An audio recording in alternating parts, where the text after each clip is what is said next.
Millions of people have lost weight with personalized plans from Noom. Like Evan, who can't stand salads and still lost 50 pounds.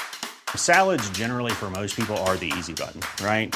For me, that wasn't an option. I never really was a salad guy. That's just not who I am. But Noom worked for me. Get your personalized plan today at Noom.com. Real Noom user compensated to provide their story. In 4 weeks, the typical Noom user can expect to lose 1 to 2 pounds per week. Individual results may vary.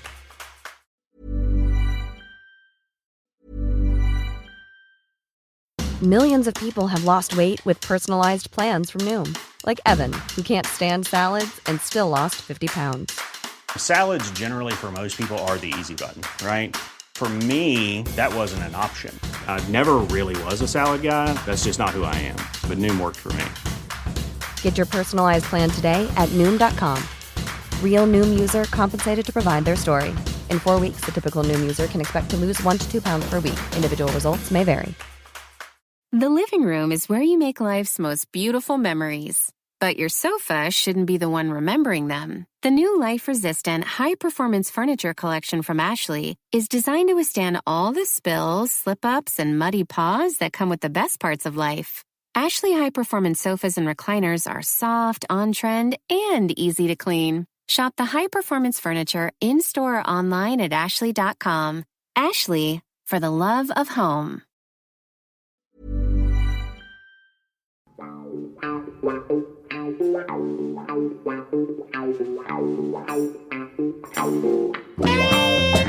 Joining me today is one of the great centre-forwards of the British game. It is Peter Withe. How are you, Pete? Firstly, we're going to start at the beginning. You were born, like many great sports people and musicians, in the wonderful city of Liverpool, wasn't you? Yes, I was. I was born in Liverpool 8, which is round the Smithdown Road, Toxteth area, and then moved out to Speke in Liverpool because I had 2 older brothers, and then I had a younger sister. So we moved out to Speke, and that's where there was 2 catchment areas at the time. There was Speke or Cabbie, and we went to Speke at the time. And that's where I basically was brought up in Speke. What age did you start playing football and develop skills that you thought you could take it on to another level? My dad was always a keen footballer and played semi-pro, and so when we started walking, we started playing football. That's as it went. And as you grew up, it was you found your best friend who had a football. Because not many of us had football, so we found someone who had a football, and then we'd play football. And normally they wasn't very good at playing football, but they had a football. And then we'd go down the parks, throw a couple of coats down, make the goals up. Sometimes have 20 aside, where you learnt a lot of skills of how to avoid getting kicked to death. And that's where it really started, and then we just continued from there.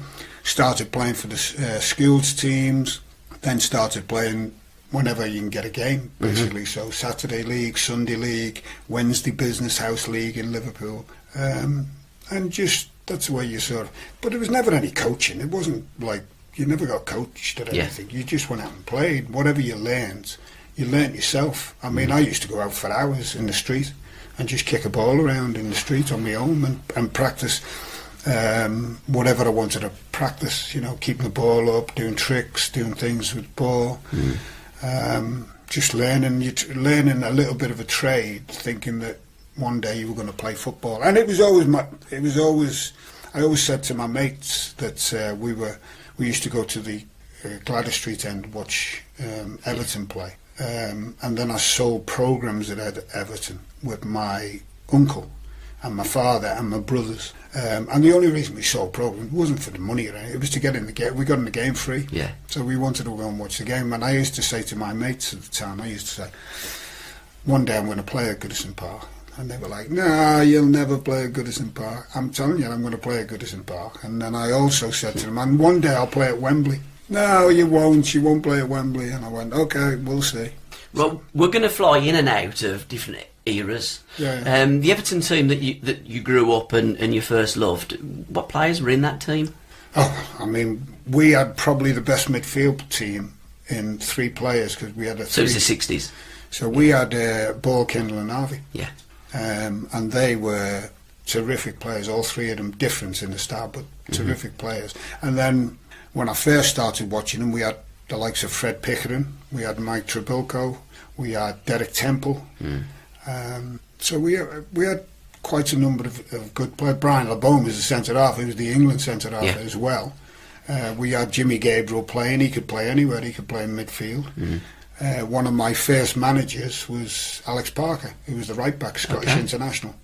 Left back, funnily enough, I've seen one of the left backs we had, a lad called Henry Newton, who played for Derby County and played a number of times at different clubs, but he was there. We had another Newton who played, who was a full-back as well. He was a left-back who'd come from Blackburn. So we had quite a good team, and we always sort of got a lot of Scottish players that come into the teams then. Yeah. Not only Everton, I think all the teams had a lot of Scottish players. And funnily enough, I was only reading the other day about what Gordon Strachan said, and I've spoken to him a number of times, and he said there's not Scottish players who are coming out of Scotland like they did in our day. Every team had 2 or 3 Scottish players, sometimes 4 or 5 Scottish players. He said, they haven't got that sort of them players coming out now, so there's no competition from sort of that, and that's probably one of the reasons why they haven't qualified for the World Cup, although they come quite close to getting in. So there was always a lot of competitiveness. If you looked at the home championships then, and you look at the players, there was always Irish players, there was always Scottish players, there was always Welsh players, there was always that competitive edge. When you played 5-a-sides on a Friday, it was always split up into the Scots against and then you'd split the teams. It might be the Scots and the Welsh against the Irish and the English, and then it was very competitive, and the feet used to fly around. But again, in them days, when you were playing, it was a British game, wasn't it? Yeah, it was, and if you looked at the time, we had the British Championships, where they don't do it, well, they were called the Home Championships. They don't do them anymore now, which is a bit of a shame, really, because I think it was great for all the British people, and there was always that competitiveness between it. So yeah, it's sad that that's sort of disappeared now from the game. But that's inevitable with the way time goes and the way the things change. I had 25 managers in my career, 25 managers, and 14 clubs. Who was the best? Well, I would say that there wasn't really one particular who you'd go, he was the best one, because I played under Brian Clough, who was a phenomenal manager. You talk about knighthoods, he should have been knighted. As soon as he won the European Cup for the second time, he'd won the championship with 2 different teams, provincial teams, and which will never be done again. And everyone else gets knighted. And all of a sudden, why doesn't Brian Clough get knighted when he was alive? It stems from when Leicester won it. I remember reading an article on Facebook. It said, they should knight Ranieri for winning. And I write, hang on a minute. We had one of the best managers. He was an English manager who done this, and we can't knight him. Why would we give it to someone else? And it was no dispute. It was a phenomenal achievement, what Leicester did, but phenomenal achievement for me is winning the championship with 2 provincial seasons, and then back-to-back winning the European Cup. So him as a manager, Ron Saunders as a manager, because he was focused on what he had. Most of the successful managers have got this channel vision about what they want. Nothing gets in the way. Players don't get in the way. If you're not doing the job, you're out. And Brian Clough was the same. It didn't matter whether he was 16 years old or 40 years old. You would play in the team if you were doing your job. If you wasn't doing your job, you were out of the team. Ron Saunders was the same. I like Bill McGarry as well. He was my first manager when I came back from South Africa. And Bill was from the old school. Now that was Newcastle, wasn't it? Sorry, Wolverhampton Wanderers. Wolverhampton Wanderers, and then he sold me, and then he bought me back when I was leaving Forest. So I went to see him again. He changed. He mellowed a little bit. I used to say to him, "Have you changed a bit?" So he said, "Yeah, I've mellowed. I've coached more." Whereas it was, if you looked at the likes of Ron Saunders and Bill McGarry, he was a lot of running. There was a lot of running pre-season. So there was a lot of running. And with Bill McGarry as well, if you wasn't in the first team, you used to go what we call Cannock Chase in Brockton. Yeah. And run up them hills all around there, which I enjoyed it. I mean, I'm a sort of a bit of a fitness freak, and people say to me about about football and that. I said, I've worked on the docks for 5 years. Yeah. I was like up at 6 o'clock in the morning and getting back at 7 o'clock at night, and then training in the evenings. I says, and I know what I'd rather do. I'd rather be playing football, kicking a football around, than working on the docks. No disrespect, I'm not being detrimental to people who work on the docks, but it was my ambition to play football. And if I had the choice of being an electrician or being a footballer, then there was no sort of contest really. So it was just remembering, and I have this with regards to. I was a supporter. Yeah. Who went and watched football, and it didn't matter whether it was Everton or I went to watch football wherever I could go and watch football. And I remember my feelings standing on the terrace watching, and what my feelings were towards Alan Ball and these types of people. And when I met them over the years, I was in a little bit of awe because I watched them, and I used to meet Bally quite a lot on the golf things, and tell him so. But so I used to say to people, I remember being on the terrace, and so I know what a supporter wants. So if the supporter comes up to me and asks me a question, then I don't ignore it. I remember being on the terrace and what I wanted. So you'd sort of give them whatever they wanted, whether it be autographs, whether it's pictures, whatever the case may be. You just remember them sort of days. So I was a little bit, I don't know, from the old school, I suppose. I see it now. It frustrates me at times. It's changed unbelievably, hasn't it? The modern game now. I'm not a great lover of the modern game. I'll be honest. I think there's such a difference between players of yesteryear and players today. They're almost like the untouchables today. You can't get close to them. You can't get your autograph. You can't ask them questions. It reminds me a little bit when I went to America and played in America, and we had a thing that when we played the game, they went over to Tannoy and said, meet the Timbers at the Benson Hotel. So all these supporters like, what do you mean, meet the Timbers? So a few of them started turning up. Yeah. And so we'd had sort of, the first game was 7,500. And the last game was 34,000 watching us. So we used to go to this hotel, and it started off, as I say, with a few people, and a few people said, I can't believe this. Like American football, basketball, baseball, any of these, they would never ever mix with us. Why are you coming to... Because we want to promote our sport, we want to tell you about it, and you've never seen it before. So the word got round. And then it was in the end, you couldn't get into this Benson Hotel for the supporters because... And all of them... were the same thing, come up and said the same thing. We can't believe that we 30,000 people go and watch you and you come here and have a drink with us and have a chat with us about the game and talk about it. And I think that's sadly gone now. I think that they've gone, our players now have gone like the American football and American baseball. They're earning that much money, but they don't have to really bother with support. And I don't think they've got what's called, I call it, the life cycle of intermingling with people. I think they just isolate themselves a little bit. But again, going back to you worked for 5 years on the docks. These kids, they get into these academies at the age of 7 and 8, and lots of them just go through that academy system and are little footballers and are little gods from an early age. And I suppose they've always had everything thrown at them, so it's hardly surprising that some of them turn into the prima donnas that they've clearly turned into. Well, we've created this problem, haven't we, really?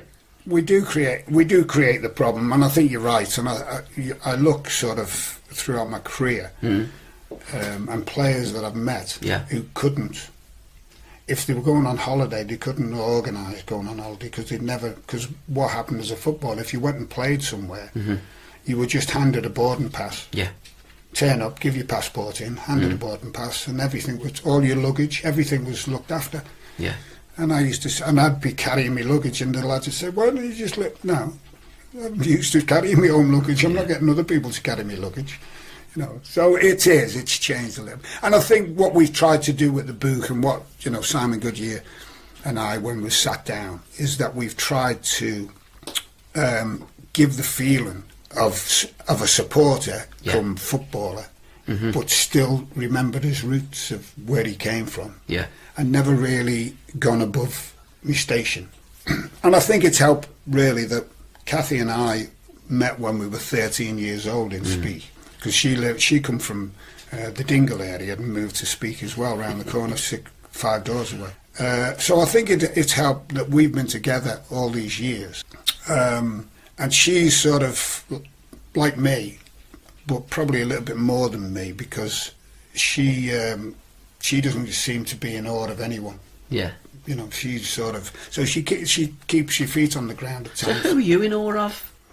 Well, I'm in awe. I would say that I look about successful people, like players. Okay. If I look, like the likes of, in my day, was Alan Ball and people like that. But I've been fortunate enough through football, have met quite a substantial amount of people. Yeah. That I look at, like Robert Plant. We were talking about Robert Plant. I've met Robert Plant a couple of times, and of course remember him from Led Zeppelin, Moody Blues, all the Moody Blues. Met all the Moody Blues. Met one of his people is Tony from Black Sabbath, Tony Iommi. Yeah. I sadly went to Helen's funeral, and the amount of people that turned up was phenomenal. And there was people there, like Jeff Lynne flew all the way over from Los Angeles just to attend. I said, "How long are you over for?" He said, "Oh, I'm just coming for the funeral and then I'm going back." Yeah. But to sort of them type of people and meeting, sort of, you get a bit of a. Like when you play for England and that, and you go down to Wembley, and then all of a sudden these people turn up for the games, and you're like, status quo, Yeah. And you play I played in testimonial games where Elton John, Robert Plant, all the Black Sabbath lads, all the Led Zeppelin lads, because when you talk to them, all they want to be is footballers, exactly, and all footballers want to be is rock stars. Yeah. So it's sort of one for the other. So and the sad thing is I said to my son Stephen, who's he's a singer and he's got his own band and everything, and he's wrote a lot of music. I said to him, I said, the only thing is, I said, I lost my voice when I got kicked in the throat by Viv Anderson. I was going to head the ball and he kicked me in the throat. And I used to... Who was you playing for at the time? I was playing for Villa and he was playing for Arsenal. And my voice changed. So I'd gone from being not bad at singing to all of a sudden awful at singing. And I said to Stephen, my son, I said, the only thing is, I said, I've been on Top of the Pops twice. To listen to the rest of this podcast, please go to www.patreon.com/SRBMedia or just follow the links in the description. Thank you. The living room is where you make life's most beautiful memories. But your sofa shouldn't be the one remembering them. The new life-resistant, high-performance furniture collection from Ashley is designed to withstand all the spills, slip-ups, and muddy paws that come with the best parts of life. Ashley high-performance sofas and recliners are soft, on-trend, and easy to clean. Shop the high-performance furniture in-store or online at ashley.com. Ashley, for the love of home.